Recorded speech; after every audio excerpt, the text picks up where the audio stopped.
మీ ఎలాంటి వ్యాపార ప్రకటనలకైనా వెంటనే మా ఛానల్ సంప్రదించండి. ప్రస్తుతం మనతో పాటు ప్రముఖ తంత్ర జ్యోతిష్యులు, జ్యోతిష రత్న, జ్యోతిష సామ్రాట్ చింతా రుక్మాన్ గదరావు గారు మనతో ఉన్నారు. గురువు గారితో మాట్లాడేద్దాం. నమస్కారం గురుగారు. మాతృదేవోభవ, పితృదేవోభవ, ఆచార్య దేవోభవ. ఓం నమో మాందేశ్వరాయ నమః. గురుగారు, డిసెంబర్ మాసం 2025 సంవత్సరం చివరికి వచ్చేసాం మనం. సింహరాశి వారి స్థితిగతులు ఏ విధంగా ఉండబోతున్నాయి, ఎలాంటి పరిస్థితులు ఎదురే అవకాశాలు ఉన్నాయి, ఓవరాల్గా ఎలాంటి జాగ్రత్తలు తీసుకోవాలి? ఈ 2025 సంవత్సరం డిసెంబర్ మాసం సింహరాశి వాళ్ళ యొక్క మాస ఫలితాలు ఏదైనా చెప్పుకునే ముందు మన వాళ్ళు ఎక్కువగా ఇంగ్లీషు మాసాలకు అలవాటు పడ్డారు. ఇంగ్లీషు సంవత్సరం ప్రకారం చివరి మాసం ఇది. దాని ప్రకారం మనం ఈ సింహరాశి గురించి చెప్పుకునే ముందు ఒకసారి సింహరాశి యొక్క ప్రత్యేకతలు మనం చెప్పుకుందాం. ప్రతి నెల ఏదో ఒక విషయం చెప్పుకుంటూనే ఉన్నాము. అందులో భాగంగా సింహరాశి అనేది కాలపురుషుడికి 5వ రాశి. ఐదవ స్థానం వచ్చి ఏం తెలియజేస్తుందంటే సంతానము, కులదేవత, అదృష్టము, పూర్వజన్మ సుకృతము, ఇవన్నీ తెలియజేస్తుంది. ఈ రాశికి అధిపతి రవి, ఆత్మకారకుడు రవి. ఆత్మ అంటే ఏమి? శరీరం కాదు, మనసు కాదు, బుద్ధి కాదు, అహంకారం కాదు. ఆత్మ అన్నిటికీ అతీతమైనది. అది ఎప్పుడు నిశ్చలంగానే ఉంటుంది. సూర్యుడు కూడా నిశ్చలంగా ఉంటాడు. ఆయన చుట్టూ అందరూ తిరుగుతూ ఉంటారు. ఆయన ఎప్పుడు ఎక్కడికి పోడు. ఆయన చుట్టూ అందరూ తిరుగుతూ ఉంటారు. భూమి తిరగడం వల్ల ఆయన ఈ పక్క ఆ పక్క తిరగడం మనం క్యాలిక్యులేట్ చేసుకున్నాం.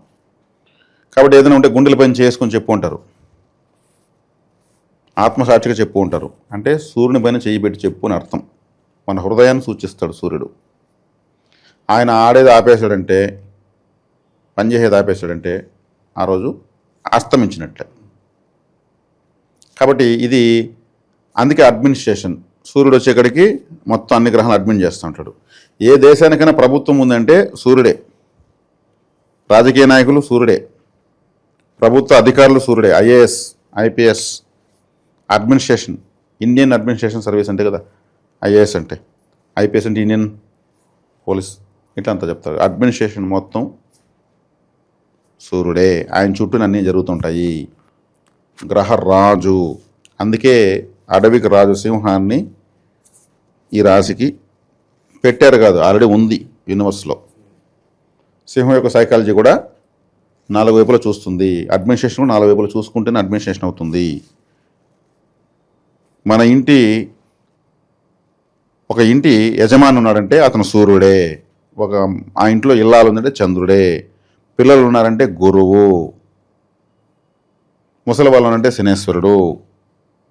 ఆ యజమానికి సోదరులు కుజుడు, సోదరీలు బుధుడు. ఆ ఇంట్లో పెండ్లిడికి వచ్చిన అమ్మాయిలు శుక్రుడు. గ్రహాలు ఒక ఇంట్లో, ఒక సౌరమండలంలో, ఒక ఇల్లులో ఒక కుటుంబ జాతకం ఒకటి ఉంది. కుటుంబ జాతకం. మన ఈ కుటుంబ జాతకం ఎలా ఉంటుందంటే, ఫర్ ఎగ్జాంపుల్ నేను వెళ్ళాను అనుకున్న ఒక ఇంటికి, నేను చేసే పని ఏమంటే ఆ ఇంట్లో నన్ను ఎలా పలకరిస్తారనే దాన్ని బట్టి ఆ ఇంట్లో అంతా నేను లెక్కేసేస్తాను. వాస్తుపరంగా ఏదైనా మొత్తం A to Z.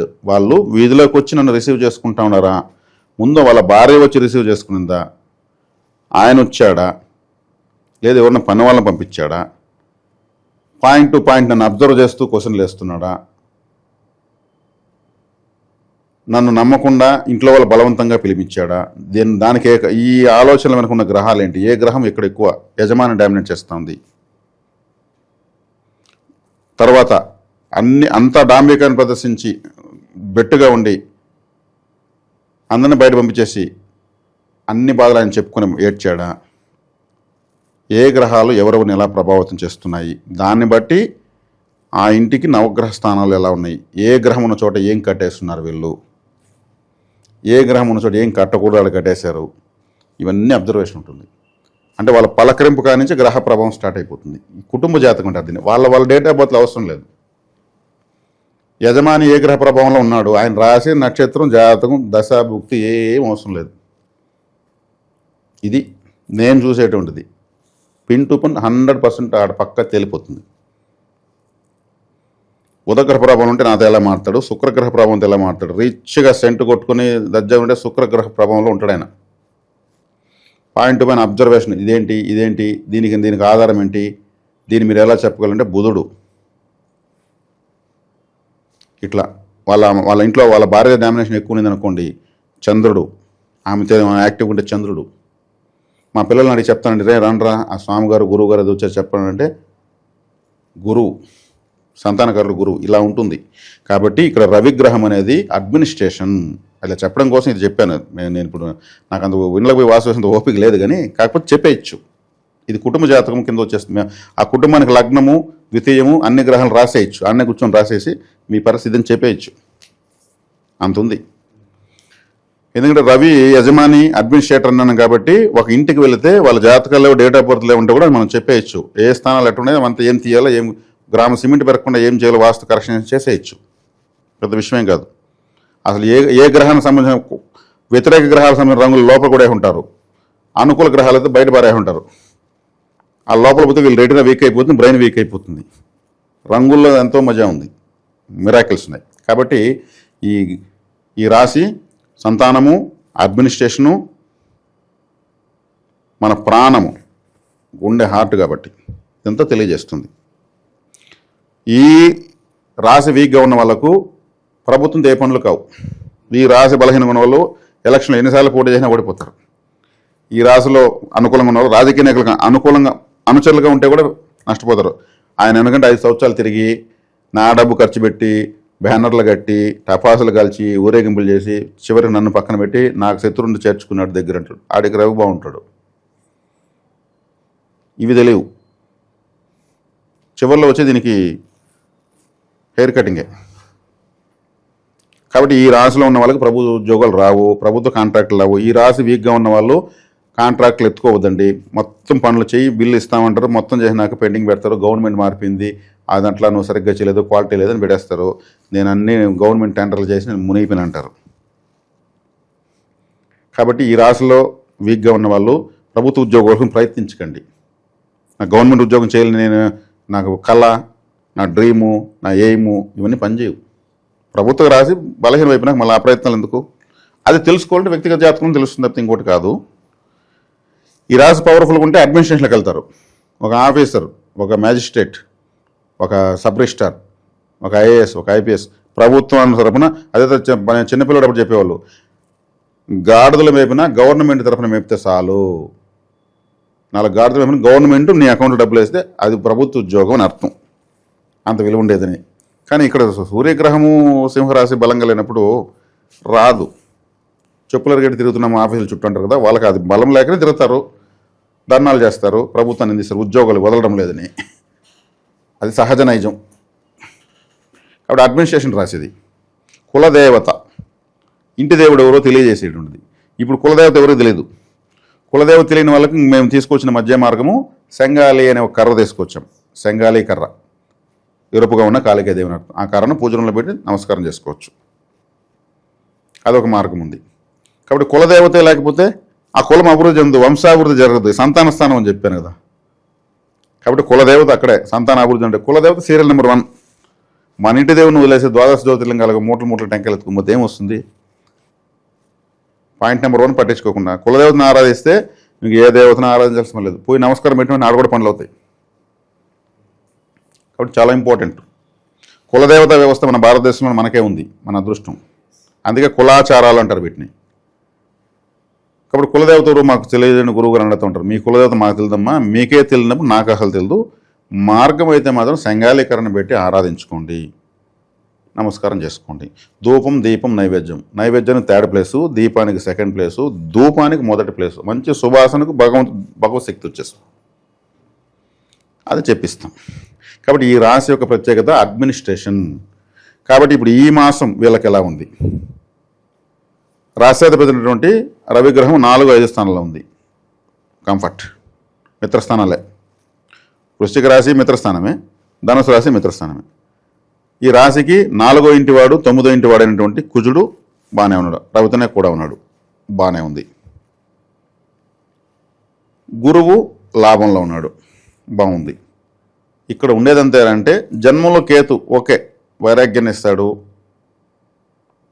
విరక్తిని ఇస్తాడు, ఆశలు చంపుతూ ఉంటాడు, చూపించు. తల లేదు కేతుకి, లేనప్పుడు ఏముంది ఇంట్రెస్ట్ రాదు. అది 7వ ఇంట్లో రాహువు, 8వ ఇంట్లో శని ఇక్కడ ప్రధానమైనటువంటి వ్యతిరేక పరిస్థితి. అష్టమ శని అంటారు, సప్తమ రాహు.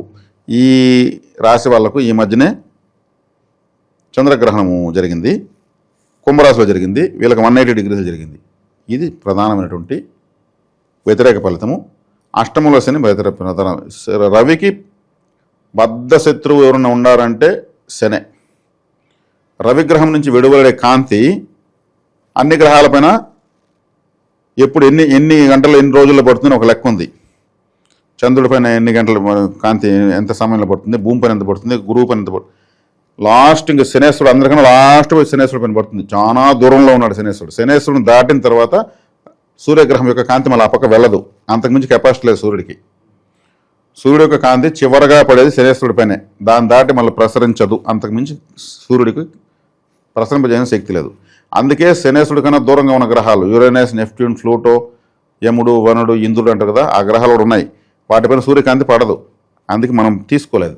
శనేశ్వరుడు వరకే తీసుకున్నాం, ఈ 9 గ్రహాల వరకే. దాని దాటి ఇంకా కొన్ని కోట్ల గ్రహాలు అడగంతా సూర్యకాంతి వెళ్ళలేదు.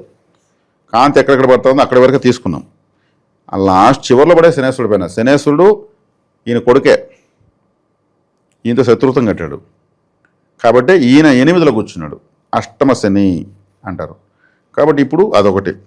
దీనివల్ల ఏం జరుగుతుంది అంటారు అష్టమ శని వల్ల? అష్టమ శని వల్ల అంటే అష్టమ స్థానం ఆకస్మిక స్థానం అని చెప్పాను కదా. ఆకస్మిక కష్టము, నష్టము, అనారోగ్యం, అవమానము. అవమానాలు కూడా అష్టమ స్థానమే. ఇవన్నీ జరిగేదని అవకాశం ఉంటుంది వార జాతకాలను బట్టి. కాబట్టి ఇక్కడ ప్రధానంగా ఎక్కువగా శివాలయానికి వెళ్ళాలి. శివాలయానికి ఎందుకు వెళ్ళాలి? ఈ సూర్యగ్రహానికి శక్తినిచ్చేవాడు 24/7 ఎవరు అంటే రుద్రుడు, పరమేశ్వరుడు. కాబట్టి అక్కడికి వెళ్ళడం వల్ల ఈ అష్టమశని ప్రభావం తగ్గుతుంది. ఈ రాశికి బలం పెరుగుతున్నప్పుడు ఆ అష్టమశని ప్రభావం తగ్గుతుంది. ఎదుర్కొనే శక్తిని ఇచ్చేది శివాలయమే. ప్రాచీన శివాలయానికి వెళ్తే ఇంకా మంచిది. ఎందుకంటే ప్రాచీన శివాలయంలో కొన్ని వేల లక్షల సార్లు విశేషంగా అర్చనలు, అభిషేకాలు జరిగి విశేషమైన శక్తి విడుదలవుతూ ఉంటుంది. ఆ శక్తిలోకి మనం వెళ్ళి వచ్చామంటే చాలు, ఇడీ తాకడ తగ్గిపోతుంది. ఇదే పర్మనెంట్ సొల్యూషన్. కాబట్టి సింహరాశి వాళ్ళకి తీవ్రంగా ఉంది అష్టమ శని ప్రభావము. సప్తమ రాహు వచ్చే కాడికి రవినే గట్టిగా ఇబ్బంది పెడతారు. ఎందుకంటే అమృతం తాగేశాడు అని చెప్పింది ఇతనే, మహావిష్ణువుకి. రాహు ఏమారచ్చి మహావిష్ణుని ఏమారచ్చి వచ్చి ఇటు కూర్చొని అమృతం తాగుతున్నాడు, దాన్ని ఐడెంటిఫై చేసి చెప్పింది ఇతనే. కాబట్టి మొదటి శత్రువుగా భావిస్తాడు రాహు. కాబట్టే ఇక్కడ తండ్రి సమానులకు కష్టము, నష్టము, ఇబ్బందులు ఇలాంటివి ఉంటాయి. దైవారాధనలో ఉన్న వాళ్ళకి ఏం కాదు. ఎప్పుడు కానీ గ్రహ తాకడలు దైవారాధన వల్లనే తగ్గుతాయి. నేరుగా పోయి గ్రహాలను ఆరాధించి, ఇప్పుడు నేను ఇంతసేపు చెప్పాను, ఏ రాశికి చెప్పినా కానీ పోయి దానికి ఆ గ్రహానికి పూజని, ఈ గ్రహానికి పూజని చెప్పానా? ఆలయ పరిహారం చెప్తున్నానా? వ్యక్తిగత పరిహారాలు, సర్వీసు, దేవతారాధన ఇవి చెప్తున్నాను. గ్రహాలు నేరుగా పట్టించుకుంటే ఏం చేయవు, ఇంకా ఎక్కువ ఇబ్బంది పడేస్తాయి, నలిపేస్తాయి. అందులో మేము డైరెక్ట్గా గ్రహాల దగ్గర పొమ్మని చెప్పం. వాటికి ఫిక్స్డ్ చార్ట్ ఉంటుంది. నీకు ఇదే చేస్తాం, నువ్వు పూజ చేసినా ఇదే చేస్తాం, చేయకపోయినా ఇదే చేస్తాం, ఇంతకుమించి మేము చేసేదేం లేదు అని అంటాయి. అదే ఆ గ్రహాలకు వెనక అధిదేవతలు పట్టుకుంటే ఆ చార్ట్ మారుస్తాయి. అది సీక్రెట్. కాబట్టి వీళ్ళు చేయాల్సినటువంటిది దుర్గారాధన, ఈశ్వరారాధన. దుర్గారాధన ఎందుకంటే రాహు దుర్గాదేవి యొక్క కంట్రోల్లో ఉంటాడు. ప్రస్తుత కాలంలో ఇన్వెస్ట్మెంట్స్ పరంగా ఏం చెప్తారు వీళ్ళకి? ఇన్వెస్ట్మెంట్స్ పరంగా కొంచెం వీళ్ళు చేయకపోవడమే మంచిది. ఎందుకంటే ఇక్కడ ఆకస్మిక నష్టాలు, కష్టాలు అని చెప్పాను 8వ స్థానంలో శని ఉన్నప్పుడు. ఆ ఇన్వెస్ట్మెంట్ పరంగా అట్రాక్ట్ కాకపోవడం మంచిది. రాహు 7 అంటున్నాడు, మోహించేస్తాడు. పెట్టు పెట్టు పెట్టు పెట్టు, నీకెందుకు నేనుండా అంటారు. నమ్మక ద్రోహం జరిగేదానికి అవకాశం ఇప్పుడే ఎక్కువ ఉంది. నమ్మక ద్రోహం అంటే ఇతను మనకు చెడ్డే చేయడు, ఇంతవరకు చేయలేదు, ఎప్పటికి చేయడు అనుకున్న వ్యక్తి చేస్తాడు. సో ధనపరంగా మొండి బకాయిలు కావచ్చు, ₹1 సేవ్ చేసుకుందాం. ఈ టైంలో వీళ్ళు ఇంకొక ముఖ్యమైన పని చేయాలి. కేతు గ్రహము రాశిలో ఉంది కాబట్టి 3 నెలలకోసారి లేదా 4 నెలలకోసారి గుండు కూడా వేస్తూ ఉంటే చాలు, తలనీళ్ళు తీసేస్తూ ఉంటే చాలు, కేతుని తీసేస్తూ ఉంటే చాలు. ధనపరంగా బాగుంటుంది. ఎందుకంటే అప్పులు పెరగవు, లేదా అప్పులు ఉంటే తీరేదానికి బలం ఉంటుంది. ఈ అష్టమ శని ఆ ప్రభావం కూడా తగ్గిపోతుంది. శివాలయానికి ఎక్కువ వెళ్ళాలి, దుర్గారాధన చేయాలి. దుర్గారాధన గ్రామదేవతను పూజిస్తే కూడా చాలు. దుర్గాదేవి సాక్షాత్ గ్రామదేవత. గ్రామదేవరాధన కానీ దుర్గారాధన కానీ విశేషంగా చేయొచ్చు. శివారాధన చేయడం చాలా మంచిది. ఓవరాల్గా సింహరాశి వారి పరిస్థితి ఈ మాసం విశేషంగా ఎలా ఉండబోతుంది, భవిష్యత్తులో ఎలాంటి జాగ్రత్తలు తీసుకోవాలి, చాలా బాగా వివరించారు. ధన్యవాదాలు. ధన్యవాదాలు.